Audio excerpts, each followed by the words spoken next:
Bienvenidos jóvenes, la primera clase del segundo trimestre. Vamos a comenzar tomando asistencia. Entonces, atención a la lista, por favor. Steven Andrade, Justin Azúa, María Belén Briones, Presente. Jean Paul Brito, Presente. Leonel Castro, Presente. Daisy Chinga, Brian Profe, Ryan, Azua presente, es que se me trabó la laptop. ya listo. Brian Chiriguaya, ya está, ¿no? José Coelho. José Coelho. Presente. Ya. Maristel Cordero. Presente.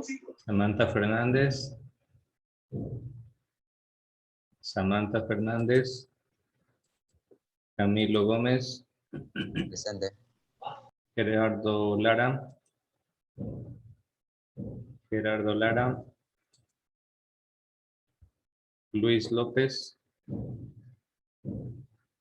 Luis López. Ronnie Lucero. Ronnie Lucero. Saúl Mite.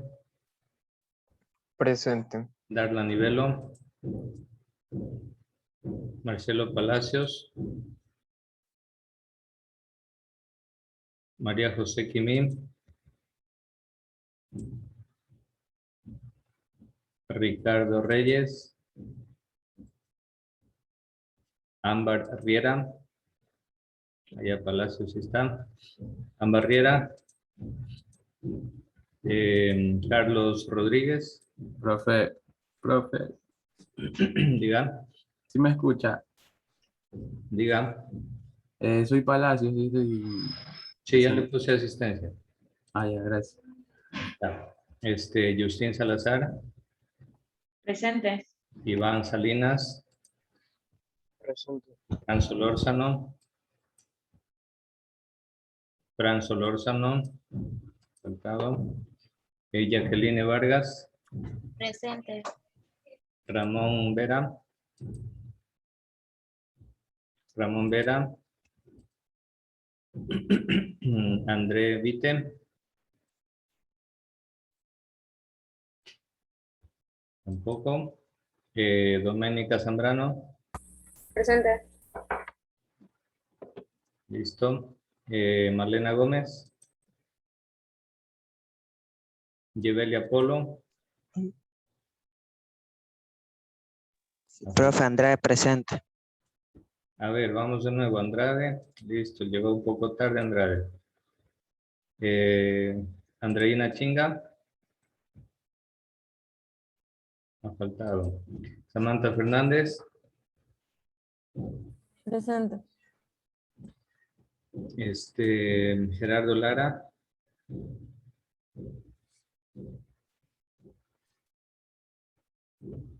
Listo. Ronnie Lucero. Presente. Darla Nivelo. María José Quimí. Ricardo Reyes. Ámbar Riera. Carlos Rodríguez. ¿Qué más? Fran Solórzano. Presente. Solórzano está. Ya. Ramón Vera. André Vite. Malena Gómez. Gibelia Polo. Profe, Kimi presente. ¿Quién? Kimi. Allá listo. Profe Riera también. Ya. A ver, Kimi y Riera. Reyes ha faltado, ¿no? ¿Y alguien más? A ver, está con falta Chinga, está con falta Nivelo, Reyes, Rodríguez, Vera, Vite, Malena Gómez y Apolo. Muy bien, estimados jóvenes. El día de hoy vamos a ver el primer tema de investigación y a la vez vamos a dar unas indicaciones para que continúen redactando el proyecto de grado. Ya, encienda la cámara Alexander Salinas, a Steven Andrade, por favor. Bueno, jóvenes, aquí estamos con este tema, es el primero del segundo trimestre. Les cuento que estaba revisando el cronograma segundo trimestre y este año lo han modificado.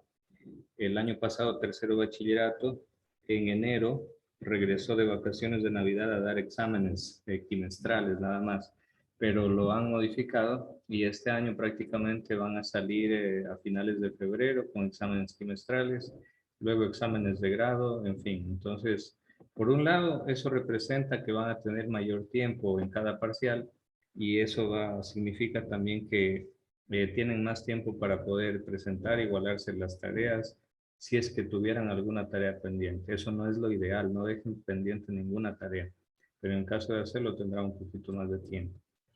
Bueno, vamos a ver el tema del día de hoy, jóvenes. Se trata de la revolución copernicana. La revolución copernicana es muy importante en la historia porque cambió la forma de entender el sistema solar y el universo. Antes de la revolución copernicana se creía que la Tierra estaba en el centro del sistema solar y que los demás planetas y el Sol giraban alrededor de la Tierra. ¿En qué se basaban esto? Sobre todo se basaban en la Biblia, porque la Biblia dice de que el Sol se detuvo cuando Josué, en un libro de la Biblia del Antiguo Testamento, le ordenó al Sol que se detuviera. Entonces, si el Sol se detenía, quería decir que el Sol estaba moviéndose. Y la conclusión que sacaron las personas de aquel entonces era de que el Sol era el que giraba alrededor de la Tierra. Entonces, el modelo copernicano vino y cambió totalmente todo eso para dar una nueva concepción del universo, y eso tuvo implicaciones a nivel filosófico, a nivel teológico, a nivel científico, a nivel de toda la humanidad, porque se comenzó a alejar la ciencia de la fe y comenzó a centrarse la ciencia mucho más en la razón y en la comprobación de lo que afirma. Entonces, eso marcó el progreso de la ciencia. Muy bien. Ya les he dicho las diferencias entre el universo antes y después de Copérnico.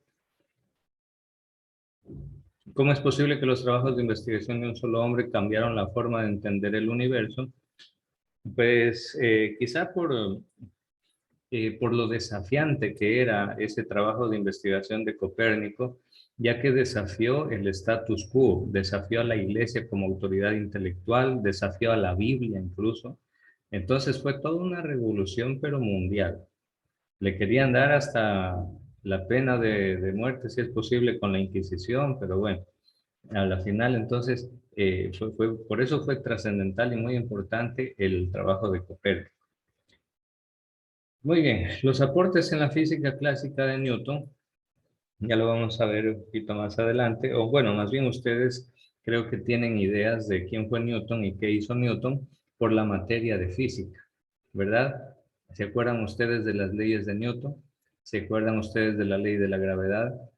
¿Ya se acuerdan ustedes de la anécdota? No sé si sea fábula o sea historia, pero se dice que Newton estaba un día debajo de un manzano y le cayó una fruta en la cabeza. Entonces dijo, ¿por qué no me cae la luna si me cae esta manzana?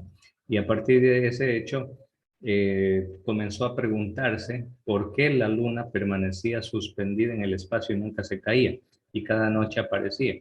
Bueno, entonces eso le llevó a analizar, investigar, a razonar, a filosofar, a investigar, y bueno, así poco a poco llegó a descubrir la ley de la gravedad, que según Newton es una fuerza, pero más tarde lo contradeciría Albert Einstein, porque Einstein dice que la gravedad no es una fuerza, sino que es una deformación del tejido del espacio y tiempo, debido a que un cuerpo masivo ejerce una atracción sobre los demás cuerpos. Bueno, esto como reflexión inicial. Aquí tenemos, jóvenes, de manera gráfica, cuál es la diferencia entre el sistema tolemaico y el sistema copernicano. Eran dos formas de entender el sistema solar y el universo. Ptolomeo es un autor muy antiguo y esta concepción de Ptolomeo duró en la humanidad durante siglos. Durante muchos siglos se pensó que el sistema solar era tal y como lo había diseñado Ptolomeo. ¿Y qué decía Ptolomeo? Decía que la Tierra estaba en el centro y que los planetas y el Sol giraban alrededor de la Tierra. Se pensaba que era así, pero hasta que llegó Copérnico. Cuando llegó Copérnico dijo que no, más bien es el Sol que está en el centro y la Tierra gira alrededor del Sol y los demás planetas alrededor del Sol. Entonces ahí se da ese cambio del sistema tolemaico al sistema copernicano, que es el sistema que ya se ha comprobado, el sistema que hasta el día de hoy pues es el verdadero y el correcto, el sistema copernicano. Bueno, vamos a ver qué es la revolución copernicana. Le voy a pedir a Fran Solórzano, por favor, lea qué es la revolución copernicana, comenzando del círculo que está en la parte superior en el centro hacia la derecha. Va leyendo cada una de estas características.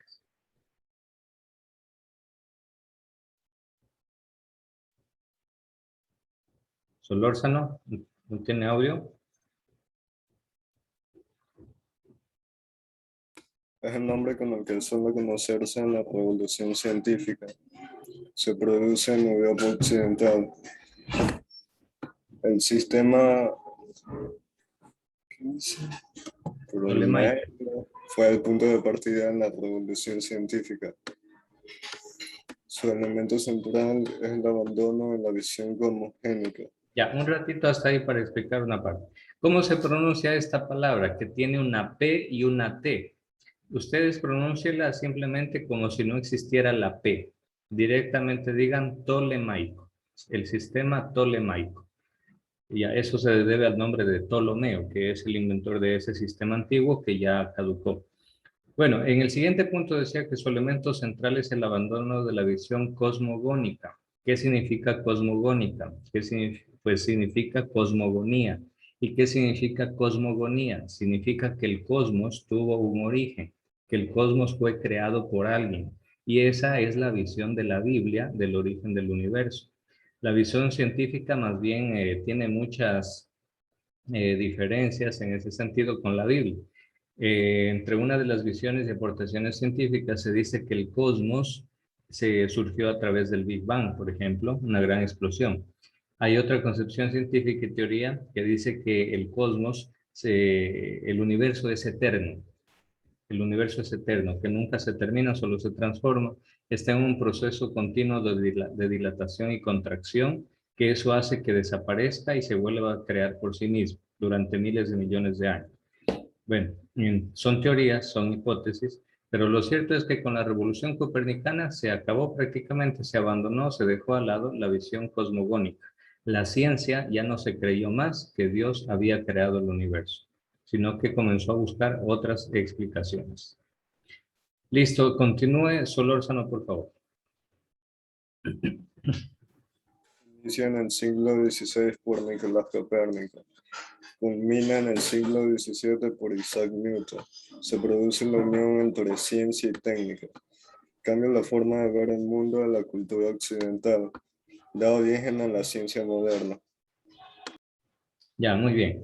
Entonces, se cambió la forma de ver el mundo de la cultura occidental porque antes la cultura occidental se basaba y fundamentaba netamente en la religión cristiana católica. Y lo que decía la Biblia, eso era verdad absoluta. Pero ¿qué pasa? Con la revolución copernicana se deja de confiar, a nivel científico me refiero, se deja de confiar un poco en la religión y en la Biblia, porque dice la Biblia y la religión no nos dan explicaciones científicas. Por eso se equivocaron al decir que la Tierra era el centro y que el Sol se movía alrededor de la Tierra. Entonces la comunidad científica, los pensadores, ya no confiaron más en la Biblia como un libro científico. Eso no quiere decir que no sirva para nada la Biblia o la religión.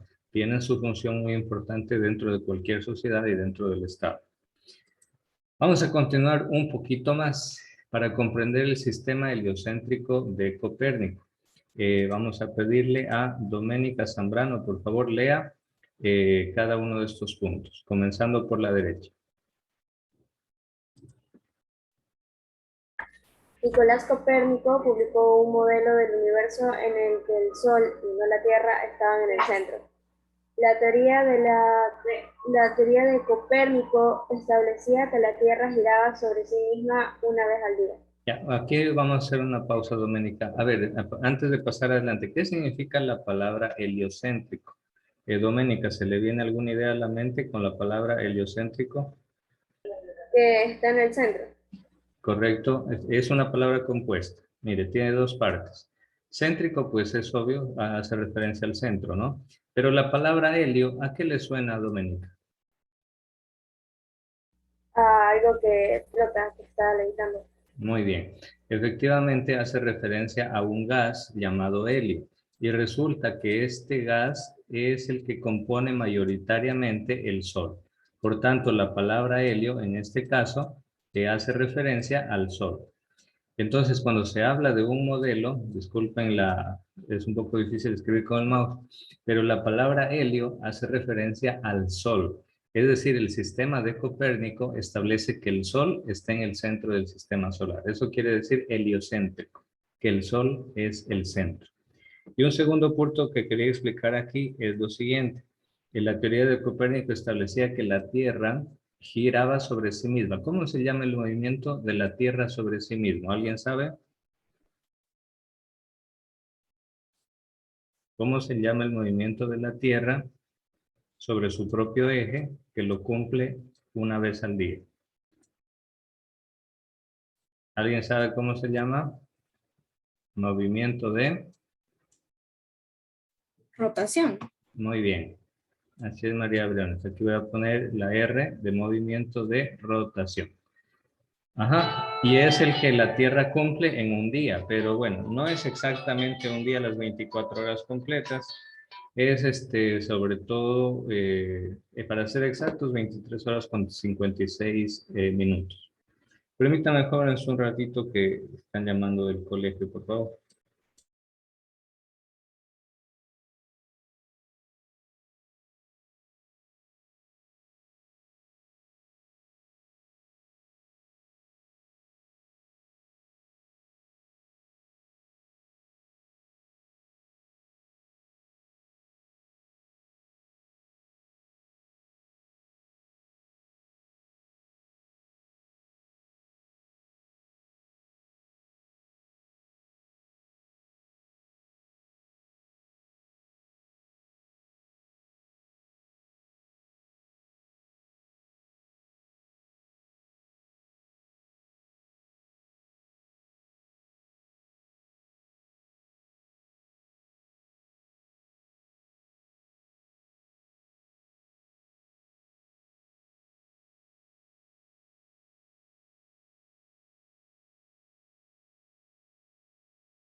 Bueno, disculpen, jóvenes, como ustedes saben, en WhatsApp se ha caído a nivel mundial, igualmente la red de Facebook, entonces el colegio me estaba llamando directamente para pedir una información.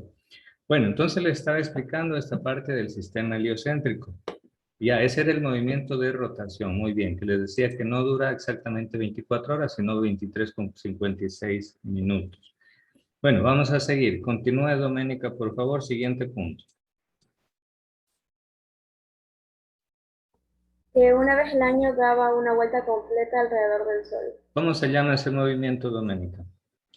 O cualquiera que... Rotación. Eso, muy bien. Ese es el movimiento de traslación. La Tierra se traslada alrededor del Sol en su órbita. Muy bien. ¿Y el último punto? La Tierra en su movimiento rotatorio se inclina sobre su eje como un trompo. Como un tronco. Muy bien. La Tierra gira un poquito inclinada. Entonces, bueno, todo esto establecía Copérnico. Entonces, de aquí parten los fundamentos científicos de esta revolución copernicana. Fue un gran intelectual, un gran científico que aportó muchísimo en el mundo de la física y de la ciencia. Vamos a ver cuáles fueron los impactos de la revolución copernicana. Por favor, lea esta parte, Ronnie Lucero. Impactos positivos. ¿Cuáles son? Nueva forma de concebir la ciencia y la filosofía. El sistema lotemaico geocéntrico Ptolemaico. pasó a ser un sistema copérnico heliocéntrico, uso de la razón humana. Newton mostró la mecánica. El proyecto de la ciencia moderna culmina en la física de Newton. La física adquiere un estatus de modelo de la ciencia. Kepler formula sus leyes. Ya, muy bien, gracias. Aquí tenemos algunos puntos clave. El modelo copernicano usó la razón humana. Ustedes me van a decir, profe, y antes de eso, ¿la ciencia en qué se basaba? Pues claro, utilizaba un poco el razonamiento, pero sobre todo se dejaban influenciar completamente por la Biblia y por la fe. Y creían que la Biblia era un libro de ciencias y que era exacta y precisa científicamente hablando. Entonces, por eso es que a partir de la revolución copernicana, ahora sí, para hacer ciencia se usa netamente y exclusivamente la razón humana. También más tarde, Newton mostró la mecánica del movimiento de los astros, estableció las leyes del movimiento de planetas, la ley de la gravedad, etc. Newton hizo unas aportaciones gigantescas también a partir de la revolución copernicana. Y todo eso culmina con el modelo de comprensión del universo según la física de Newton. Luego la física adquiere un estatus de modelo de ciencia. Esto es importante. La física se convierte en modelo para las ciencias. Es decir, cualquier rama del conocimiento que quiera llamarse ciencia, a partir de la revolución copernicana tendría que ser y actuar como lo hace la física. ¿Y cómo actúa la ciencia de la física? La física actúa haciendo experimentos con cosas que se pueden ver, tocar y comprobar. Entonces, fíjense que esta revolución copernicana estableció que para que algo sea ciencia, tenía que comprobarse, así como lo hace la física. Luego Kepler formula sus leyes del movimiento planetario también. Muy bien. Y los impactos negativos. A ver, vamos a pedirle a María Briones, por favor, los impactos negativos. Impactos negativos. La primera batalla enconada entre la teología y la ciencia. La crisis de la conciencia europea abre un nuevo siglo llamado la Ilustración. ¿Lo puedo bajar? Ya. El antropocentrismo del Renacimiento sustituye al teocentrismo, dice. Bueno, quizá no se pueda leer mucho, pero igual esto está compartido en el modo y lo pueden visualizar con más calma. A ver, aquí hay tres cosas importantes que explicar. ¿Qué es teología? Teología es el estudio de Dios. Entonces, con la revolución copernicana se dio una batalla tremenda entre la teología y la ciencia. La teología se fundamenta en la Biblia. En cambio, la ciencia se fundamenta en experimentos científicos. Entonces, ahí se dio la batalla. La teología decía, no, que es que no puede ser que el sol esté en el centro porque la Biblia dice que el sol se mueve, así que esa era la postura de la teología. En cambio, la ciencia con Copérnico decía, no, el sol está en el centro y la Tierra es la que se mueve. Entonces se dio una batalla intelectual muy grande. Por otra parte, la crisis de la conciencia europea abre un nuevo siglo llamado el siglo de la Ilustración. ¿Qué significa la nueva conciencia europea? Hasta ese entonces, cuando reinaba y gobernaba todo la teología, los europeos, su conciencia era simplemente que ellos eran los hijos de Dios y lo que está escrito en la Biblia, eso es verdad 100% desde la primera hasta la última letra de la Biblia.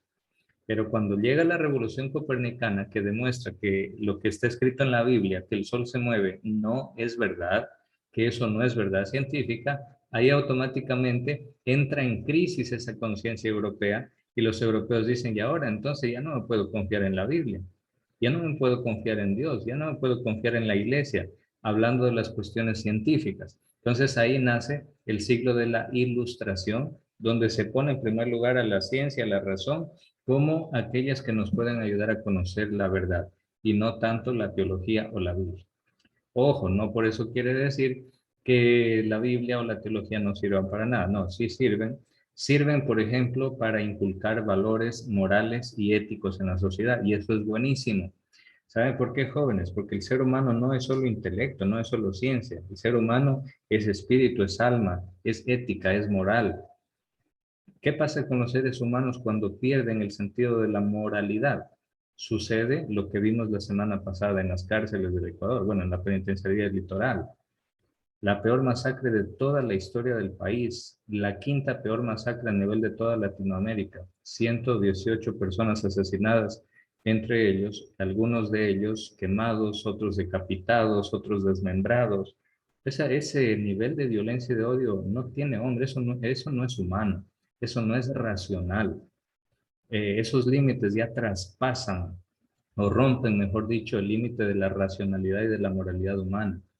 Ustedes me dirán, profe, ¿y se puede llegar a cosas peores? Por supuesto. Por supuesto, si estas personas que están ahí no son atendidas como deben ser atendidas por el Estado, ¿qué quiere decir atendidas? Que sean, reciban realmente una rehabilitación terapéutica, psicológica, médica, psiquiátrica, formativa, educativa, cultural, intelectual, de salud, etcétera, etcétera. Todo eso es rehabilitación. Si estas personas no reciben eso, obvio, lo que va a mandar en esas cárceles va a ser el dinero, las armas y la droga. Así de simple. Y pueden haber cosas peores, por supuesto. Y se han dado cosas peores en otras cárceles, por supuesto, jóvenes.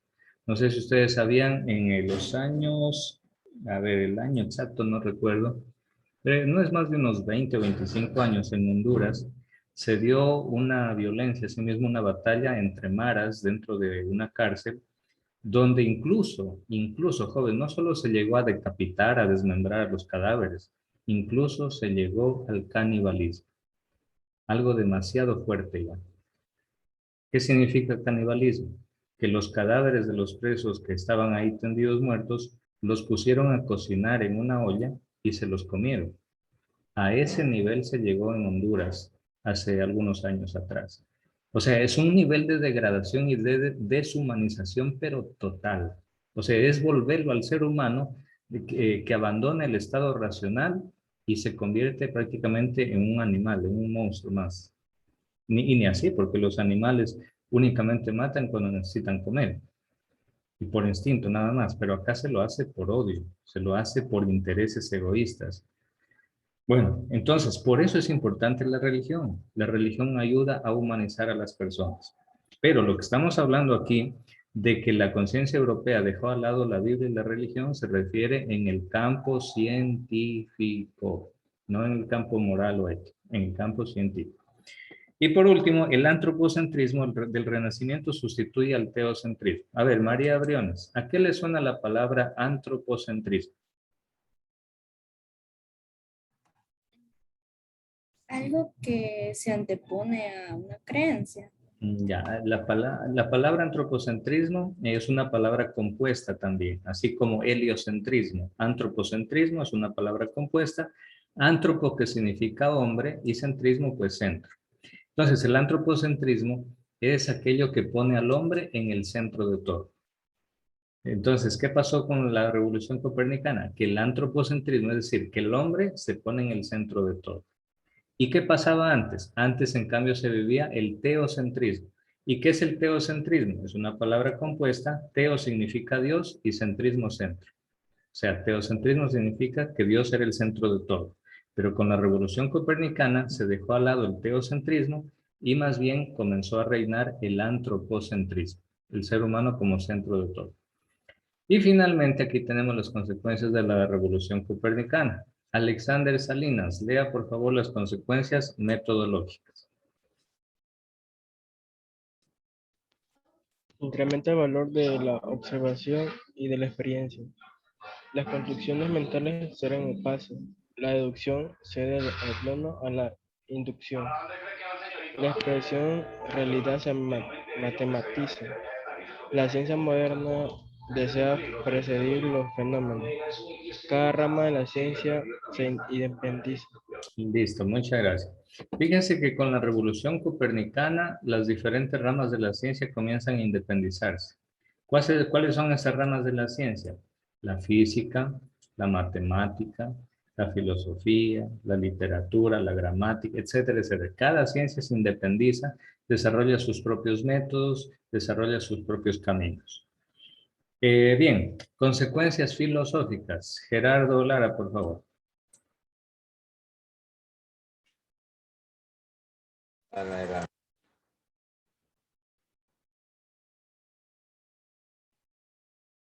Activa el micrófono. Saúl Mite, consecuencias filosóficas, por favor. Se derrumba la autoridad de Aristóteles. El desprestigio de Aristóteles aumentó. Cambia el concepto de ciencia. Ya no se interesa lo óptico, sino lo fenómico. La realidad subyacente, sino el comportamiento aparente. Los científicos se interesan por establecer las leyes matemáticas de los movimientos. Muy bien, gracias. Estas son las consecuencias filosóficas de la revolución copernicana. Se dejó de interesar por la parte metafísica, por la parte esencial, sustancial de las cosas, y se enfoca más en el comportamiento aparente. ¿Qué quiere decir? Lo que los sentidos pueden captar. ¿Qué pueden captar los sentidos? Los sentidos captan el peso, las dimensiones, las medidas, captan la temperatura, la textura, la velocidad, etc. Muy bien, consecuencias a nivel religioso. Samantha Fernández, lea por favor.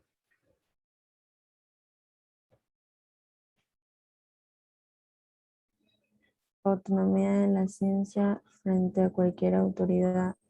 La razón parte de la experiencia científica. El científico moderno suprime las explicaciones naturales de los fenómenos físicos.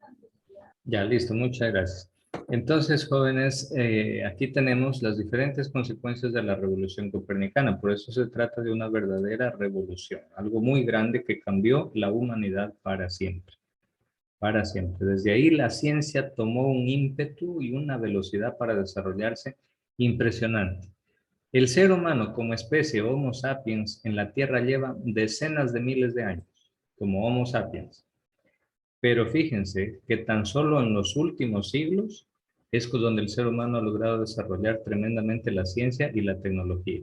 Y en parte se dio gracias a esto, la revolución copernicana. Bueno, ahí terminamos esta parte. No sé si alguna pregunta, jóvenes. ¿Alguna pregunta al respecto? Ya, entonces vamos a pasar a explicar la parte del proyecto de grado, que esto es para la próxima semana.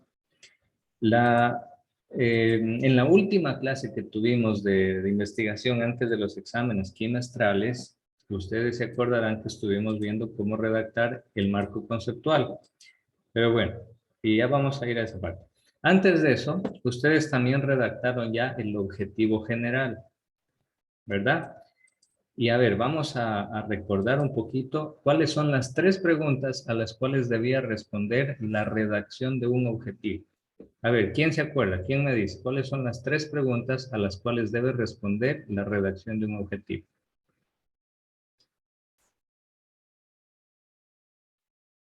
¿No se acuerdan? La primera de ellas era, ¿qué quiero lograr? Tiene que responder a la primera pregunta, ¿qué quiero lograr? Segunda pregunta a la que tiene que responder, ¿cómo lo voy a lograr?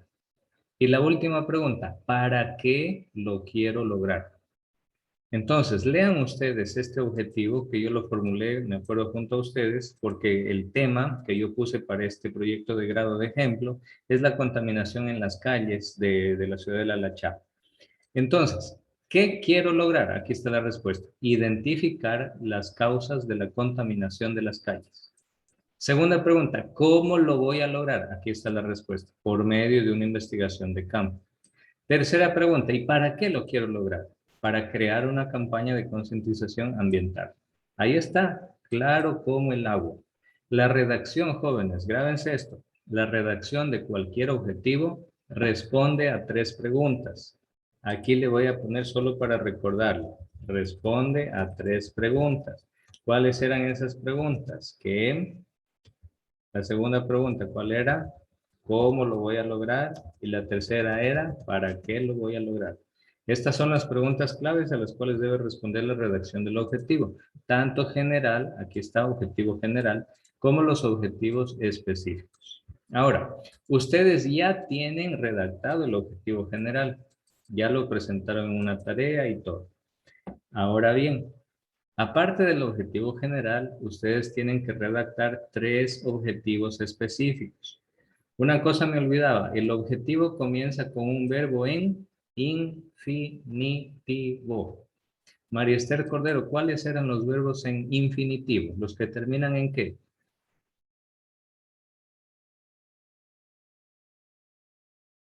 María Esther Cordero. Se fue, vamos a ponerle fuga. Escapó.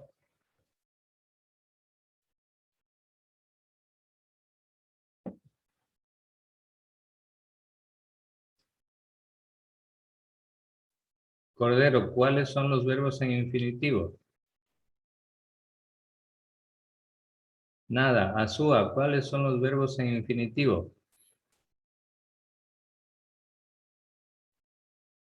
Googleen, aunque sea esa información, jóvenes. Vamos, rapidito, despierten, no se me queden dormidos. ¿Cuáles eran los verbos en infinitivo? Ar, ir. Ya, eso es todo, eso es todo. Los verbos que terminan en ar, ir, son los verbos en infinitivo. Y un objetivo se lo redacta comenzando con un verbo en infinitivo. Aquí está, identificar, eso es verbo infinitivo. Miren este de aquí, analizar, eso es verbo en infinitivo, ahí está clarito. Siguiente, diseñar, ahí está, verbo en infinitivo, termina en ar. Siguiente, elaborar, ahí está, verbo en infinitivo. Los verbos infinitivos terminan en ar, ir. Acuérdense de eso, así tiene que estar su objetivo. Ahora bien, ustedes van a redactar los objetivos específicos del proyecto de grado. Entonces, para no quedarme a media explicación, por favor, volvámonos a conectar y les explico cómo redactar los objetivos específicos y cómo relacionarlos con el marco conceptual. ¿Listo? Vámonos, nos conectamos enseguida.